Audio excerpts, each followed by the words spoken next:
15 ay magsimula na for solemn exorcism. At si Pastor Rian mag-observe daw siya sa exorcism natin.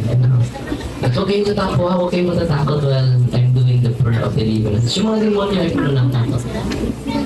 Kung puno ka ng takot, naanak ka ng demonyo. Liwat kasi mong amahan. Amen! Gusto ko sa pag-uwi ninyo, sa ministry dito, increase your faith. Amen! God is good!